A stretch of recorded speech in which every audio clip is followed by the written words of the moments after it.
que eu tenho acompanhado, e é uma consciência que eu acho que eu tenho desde adolescente, eu vou fazer 52 anos, nós no Brasil nós não temos uma consciência de que a água é uma fonte finita. Apesar do Brasil ter 13% da água potável no mundo, esses 13%, na verdade, 85% estão na região norte do país, que é Amazonas, Pará e norte do Mato Grosso. Amazonas, como todos sabem, existe uma questão política não só no Brasil, mas uma política internacional que pressiona muito contra aberturas ou contra o desmate dessas áreas para produção. 6% das áreas mais produtivas do Brasil Sudeste, temos 6,5% do total de águas potáveis no Brasil, 6,5% estão no Sudeste, 6% estão no Sul, 15% está no Centro-Oeste. Nós temos uma limitação de água para as próximas décadas em relação ao aumento de produtividade. Apesar de eu ser sempre otimista, porque sempre haverá uma nova tecnologia e o homem, eu falo, sempre que renasce das cinzas, sempre que há uma dificuldade, o ser humano ele arruma uma forma, porque ele é muito inventivo, nós somos muito adaptáveis. Existem muitas tecnologias nos últimos anos que ela já existe, mas ela não está sendo usada, como por exemplo a dessalinização. A grande questão que existe no Brasil é assim: a água, pela Constituição, primariamente ou necessariamente, ela tem prioridade para consumo humano. Quando a gente vai para o agronegócio, nos rios, córregos e lagos, existe, porque todos os rios e tudo que é água e fonte de potável é do Ministério do Meio Ambiente ou governamental. Se é um rio, por exemplo, como São Francisco, que é de vários estados, existe uma outorga que é federal, e que é rio estadual, é uma outorga estadual. A outorga é que delimita ou faz-se uma publicidade para que você tenha autorização para o uso dessa água. E por que existe a outorga? O uso da outorga é justamente para que um poder econômico, ou seja, uma grande produtor, vá lá e tire uma outorga ou utilize de forma irrestrita toda a água e prejudique o juscente, ou seja, as próximas propriedades abaixo na corrente do rio. De fato, só no estado de São Paulo e no Ceará é que existe a outorga e fiscalização, porque a outorga em todos os estados, inclusive em Goiás, ela existe de fato, mas pouca gente requer. Então o que se faz de fato é todo mundo faz uso ou capta água de forma irrestrita ou de forma ilegal, vamos falar assim. A minha preocupação é uma coisa que eu venho falando muito água, porque água realmente vai ser o limitante. Não é a tecnologia de produção, mas a água será o limitante. Para tudo que a gente imaginar de aumento de produtividade, é necessário água. E quando a gente fala de fonte de água, por exemplo, de Minas, que eu já comentei várias vezes, o grande problema não é só a questão dos períodos de seca. O grande problema é as erosões. O que mata as fontes de águas, as minas, é a erosão. A erosão que é o grande problema. Mesmo em áreas de alta tecnologia, de agricultura, aí como não há uma legislação rigorosa ou uma fiscalização eficiente, a agricultura vai até a margem dos córregos. Aí tem um assoreamento. E o assoreamento, há um estudo que fala o seguinte: ano a ano nós perdemos 0,5% da capacidade de retenção de água nos córregos e leitos por conta da erosão. Por conta da erosão leva a água e há o assoreamento dos córregos e rios. Todos os dias a gente vê reportagens pontualmente de rios que estão assoreando por conta das erosões. Então, o grande problema de diminuição de água é a erosão. Existe as políticas, existe, mas não há, como tudo nesse país, por ser um país tão continental, não há uma fiscalização efetiva. Mas uma coisa eu vou despertar a todos vocês produtores: cuidem da água, porque em algum momento o governo vai efetivamente utilizar do poder e do direito que é de dar a permissão do uso da água, de uma forma que vá cobrar isso de uma forma muito efetiva, e eu acredito que será um bem muito valioso e caro no futuro, não tão distante. Eu não acredito que nós vamos ter problema de falta d'água para consumo no Brasil. E um dos estudos que eu li é da Organização Mundial de Saúde, que fala o seguinte: em 2050, 40% de uma população mundial prevista em 8 bilhões e meio, isso seria perto de 3,2 bilhões de pessoas, terão restrições graves de falta d'água. Ou seja, o que é falta d'água? São pessoas que não têm pelo menos 100 litros de água por dia. Brasil, só para você ter uma ideia, no Brasil há um consumo médio de 146 litros de água por pessoa dia. Mas esse é o consumo que é utilizado lá do hidrômetro que você paga. Existem outros estudos, que é um do professor da Universidade da Holanda, que ele utilizou como pegadas, como para fazer uma analogia, quanto que você utiliza de água para produzir 1 quilo de banana, 1 quilo de carne, 1 quilo de pera, 1 quilo de milho, 1 quilo de soja. Enfim, você no dia a dia, você consome muita água indiretamente. Tudo que nós imaginarmos para a vida humana ou animal depende de água. O animal consome muita água, efetivamente, que é a água que é para consumo de manutenção. Mas o animal também consome água através das ações, ou seja, quando ele consome milho, ou quando ele consome farelo de soja ou caroço de algodão, teve muita água para chegar a produzir aquele caroço de algodão, para produzir aquele farelo de soja, para produzir o milho. Todos nós dependemos sim da água. E a água, para as futuras gerações, eu tenho uma certa preocupação, que será um bem muito valioso.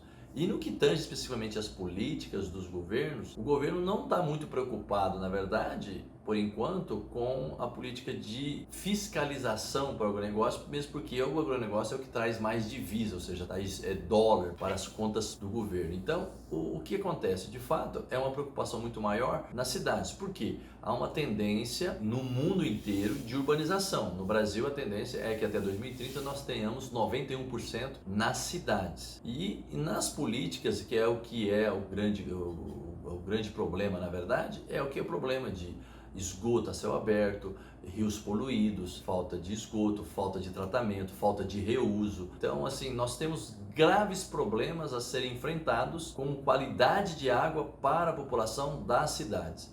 As cidades do Brasil litorâneas, como Rio de Janeiro, Recife, Maceió, Fortaleza, todas as cidades capitais do Brasil, que são várias, que estão à beira-mar, ela tem uma vantagem, entre aspas, porque existe a tecnologia de dessalinização, ou seja, estão à beira-mar, capta-se a água do mar. Então a água do mar passa a ser uma fonte de abastecimento para a população. Porém, essa é uma tecnologia muito cara e requer o uso de muita energia. Energia essa que está sendo hoje muito mais viabilizada por energia solar, energia eólica. Então, eu não acredito que seja um problema. O grande problema, na verdade, é a poluição, é a falta de reuso, a falta de conscientização de uma água que é um bem tão precioso e tão raro em muitos lugares. Hoje, já no mundo, existe mais de 1 bilhão e 600 milhões de pessoas tendo restrições de uso de água para se manter. É uma explanação de conscientizar o uso consciente da água. Haja visto a forte demanda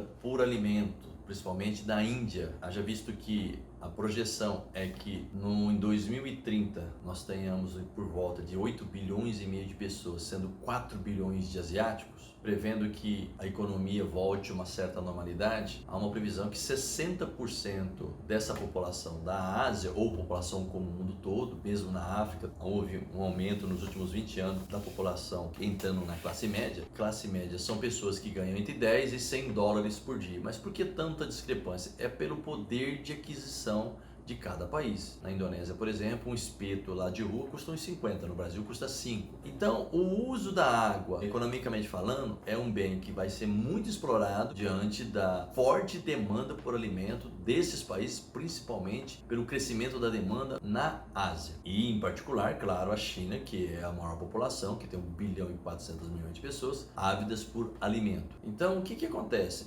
As tecnologias já estão sendo cada dia mais aprimoradas, mas nós temos fortes problemas. Por exemplo, no Brasil, existe estudo que os sistemas de irrigação no Brasil perde-se no processo como um todo mais de 40%. Então já existe tecnologia de gotejamento, existem outras tecnologias que são mais eficazes e que perdem menos água. Então, o uso da água intensivo economicamente vai ser muito mais visível nos próximos anos, porque na Bahia, por exemplo, o uso, vou falar assim, indiscriminado de água em algumas bacias já está tendo problema para abastecimento, especificamente em algumas cidades ribeirinhas, ou seja, grandes grupos corporativos, grandes grupos econômicos fazem outorgas de águas para retirada de água de rio para pivôs centrais, para as irrigações. E no decorrer do rio ele não consegue ter a reposição suficiente para abastecer as outras cidades. Vai ser um desafio econômico atender à necessidade de aumento de produção em algumas tecnologias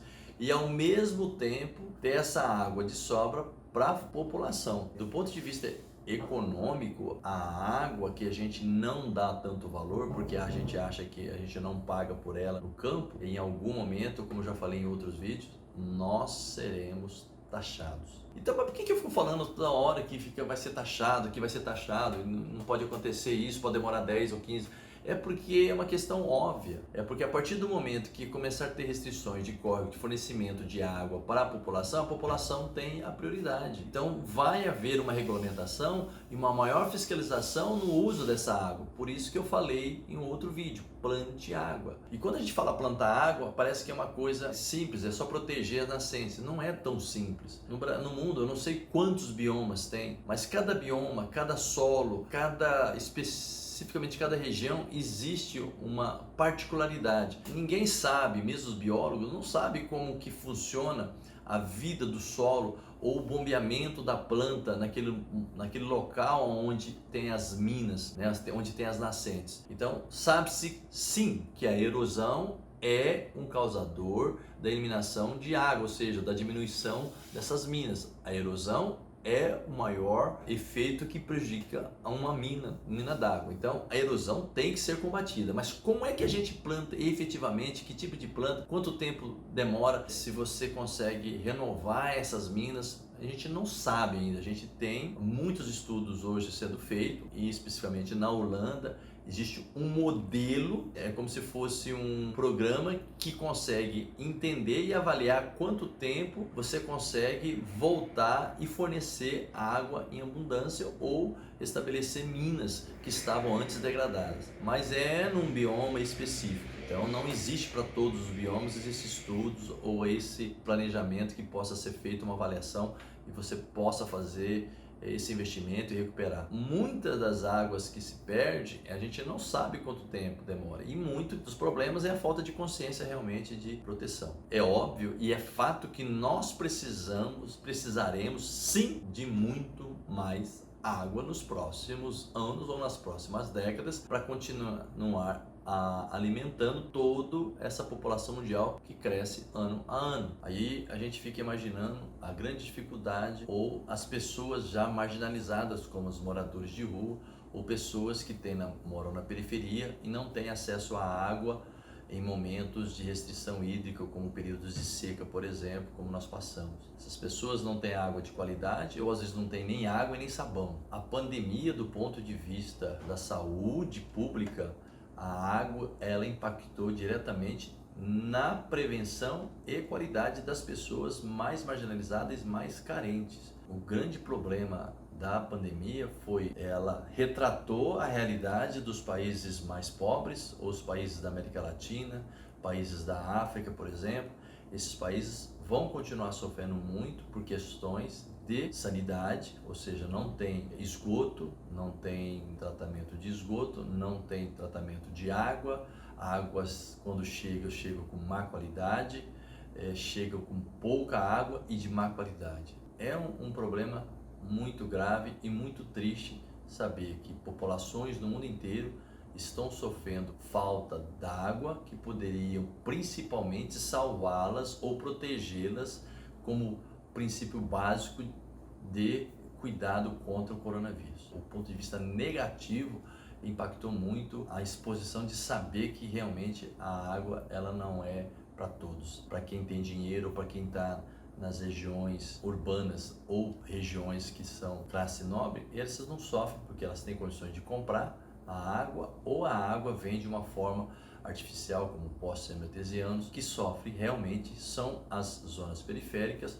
ou as regiões que têm restrições de águas pontualmente. O Nordeste, desde que é Nordeste, que a gente tem entendimento do século XX para cá, houve pouca mudança, na verdade, no que tange ao clima. Nordeste, no semiárido, chove-se 4 meses por ano, 8 meses é sem chuva. Há alguns anos fica mais de um ano sem chover. O que foi feito nos últimos 40, 50 anos? Foi feita agora a conclusão da transposição do São Francisco para que fosse levada essa água para o sertão e pudesse oportunidade para essa população, vamos falar assim, desses pequenos produtores do semiárido criarem a tecnologia de gotejamento, onde, por exemplo, em Petrolina se exporta muitas frutas hoje por conta desse abastecimento do Rio São Francisco. Então, houve criação de grandes lagos para reter a água das chuvas, né?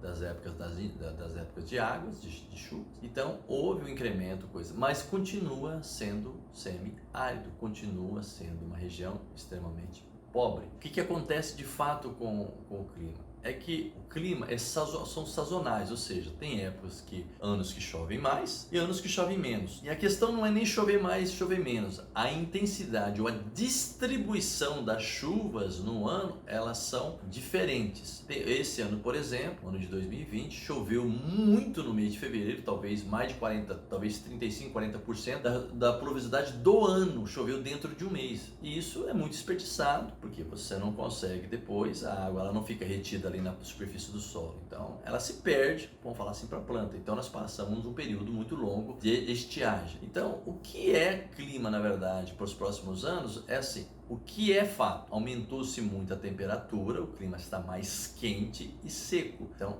há uma demanda maior por água, por exemplo, nos animais. Chega no período de seco, um animal que beberia aí numa temperatura, porque o conforto térmico do animal é feito por dois fatores: pelo assombreamento ou pela regulagem térmica pelo consumo de água. Agora, se ele tiver com calor acima de 30 graus, há estudos assim: se o animal tiver em 10, 12 graus, ele bebe lá 8, 9% do peso vivo. Mas dependendo, se ele tiver água disponível à vontade, ele pode beber até 20%, por exemplo, ou até mais de 20% do peso vivo, se ele não tiver uma temperatura de 40 graus. Então, está muito influenciado com a temperatura ambiente e com o calor excessivo ou não, que não manda muito é essa questão de forma direta no consumo de água dos animais. E na irrigação também, o que acontece, a gente vê mesmo em hidroponia, em climas extremamente quentes, como nesse período agora de inverno, que é muito seco no centro-oeste, mesmo em área que estava com hidroponia, houve morte de plantas como alface, por exemplo. Por quê? Porque cozinhou devido à alta temperatura. A água estava morna, o clima estava muito seco, a temperatura altíssima, não teve planta que suportou. As questões climáticas serão mais desafiadoras nos próximos anos. Então, poderá acontecer safras frustradas em determinadas regiões, como ocorreu 2 anos seguidos no Rio Grande do Sul, e graças a Deus no centro-oeste não teve tanta frustração de safra, mas pode acontecer um ano de chuva em épocas, vou falar assim, chover muito no plantio e faltar chuva no enchimento do grão, ou faltar chuva no crescimento da planta e ter muita chuva na colheita. Então a agricultura sofre muito com essas variações climáticas, e isso, desde que o mundo é mundo, existe. Agora, existe muitos meteorologistas ou os estudos aí que falam porque é o aquecimento global, mas sabe-se muito pouco, porque na verdade o que influencia a pluviosidade, ou seja, um ano de mais chuva, menos chuva, é a temperatura do oceano, que os meteorologistas, os climatologistas, sei lá, vamos falar assim, eles identificam devido ao movimento da corrente e da temperatura do mar. Esse ano, por exemplo, vai ter El Niño ou Laninha, que é anos mais secos, anos mais chuvosos, é pela influência direta do mar. O homem tem influência com a questão de poluição, a questão de gás, do efeito estufa? Tem efeito sim, mas da chuva, Edil, acredito muito mais que as questões de chuva, ela está muito mais vinculada a realmente períodos sazonais históricos do globo terrestre do que propriamente por influência do homem. Há uma influência do homem em micro-regiões, como uma cidade extremamente industrial, como São Paulo, que tem uma grande poluição. Então, a famosa chuva ácida. A chuva ácida dá naquela micro-região, na metrópole, ela não se espalha para o interior. Então dá naquela micro-região a chuva ácida. Não acontece, por exemplo, aqui em Mineiros, Goiás. Então é onde está concentrado mais os poluentes. Então, assim, o clima, desde que o mundo é mundo, existe as eras, como houve as eras glaciais, houve as eras de gelo, houve as eras, períodos de mais calor, ou a época de gelo. Então, assim, o mundo vive períodos de ciclos, vamos falar, climáticos. E nós estamos vivendo pontualmente esse ano, um ano de maior seca. Não quer dizer que vai se perdurar por 2, 3 anos. Como aconteceu, por exemplo, nos anos de 10, 11, 12, com as questões das represas de Guarapiranga, as represas do Tietê, as represas que abastecem a Grande São Paulo. Naquela época, onde utilizavam lá um nome que é volume morto, ou seja, para baixo do nível do rio, pegaram essa represa e colocaram com o nome de volume morto, que precisavam das bombas para poder bombear água para distribuição de água para as residências na Grande São Paulo. Os meteorologistas falavam que demoraria 10 anos para restabelecer. Em 2 anos restabeleceu, porque teve 2 anos de muita chuva, voltou para 70% a média das represas. Então não tem influência do homem. Influência depende de chuva. Agora, se nós não tivermos realmente uma consciência de uso adequado, nós vamos no futuro começar a ser mais recorrente esses sofrimentos da falta de água, principalmente urbana. Então, o que tange a clima, eu não acredito que o homem tenha essa influência. O que nós temos que estar preparado para os períodos de restrição ou de desafios climáticos ou com seca extrema, como foi o caso desse ano. O que deve ser feito? Proteção melhor das nascentes, porque na região centro-oeste secou-se rios que em 30, 40 anos nunca secaram. Eu cansei de ouvir esse mês de setembro e outubro pessoas declarando que havia grande dificuldade porque os rios das suas propriedades haviam secado, córregos, até rios haviam secado. Houve por quê? Porque houve um ano de muita seca e muito clima muito seco. E o que deve ser feito? Ou fazer sistemas de poços artesianos artificiais, proteger-se as nascentes, recuperar nascentes e fazer os sistemas de captação e abastecimento com reservatórios de água para que tenha esse período de seca um fornecimento, ou seja, um backup de água para que os animais não possam passar sede ou sofrer com falta d'água, como muitas propriedades tiveram que às pressas comprarem tanques e buscarem águas de vizinho, buscarem águas no rio em pontos mais distantes do centro de manejo dos animais. Então, aconteceu muitas propriedades de ficarem em áreas isoladas por falta d'água. Esse ano, claro que foi um ano extremo, mas é neste momento agora que os produtores têm que se preparar no momento de chuva, que não tem problema, ou seja, agora volta-se às águas dos córregos, volta-se às águas artificiais de represas. Então, neste momento, o produtor tem que se estruturar e investir em abastecimento, em sistemas, ou seja, de fornecimento de água, para que nos próximos anos e em secas extremas não sofra com a falta d'água. Ok? Forte abraço.